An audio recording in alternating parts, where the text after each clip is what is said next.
นางงามเวียดนามถูกจับกุมในข้อหาหลอกลวงผู้บริโภคสำนักข่าวเบาเซียดงของเวียดนามรายงานวันที่20พฤษภาคม2025ว่าตำรวจสอบสวนของกระทรวงความมั่นคงเวียดนามออกหมายจับนางเหงียนทุกทุยเตียนนางงามเวียดนามที่ได้รับตำแหน่ง Miss Grand International เมื่อปี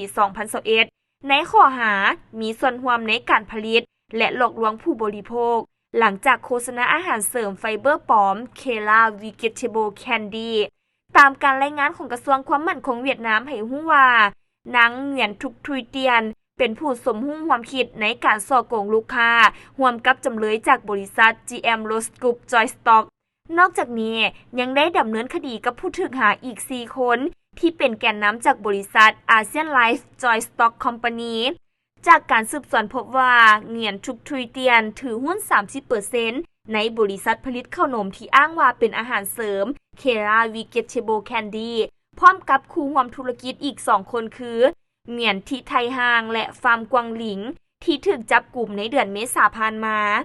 อย่างใดก็ตามจากการตรวจสอบพบว่าผลิตภัณฑ์ดังกล่าวมีผลพักน้อยกว่า 1% และมีสารซอบิทอลถึง 35%ซึ่งเป็นสารให้ความหวานที่ออกฤทธิ์เป็นยาระบายแต่บ่มีการระบุไว้ในสลากกล่องตำรวจระบุว่าการเคลื่อนไหวดังกล่าวเป็นส่วนหนึ่งของขบวนการที่เกี่ยวข้องกับผลิตภัณฑ์อาหารปลอมและหลอกลวงลูกค้านอกนั้นตำรวจยังได้ดำเนินคดีกับบริษัท ASEAN Life Joy Stock Company และ GM Rose Group Joy Stock Company ข้อหาผลิตอาหารปลอม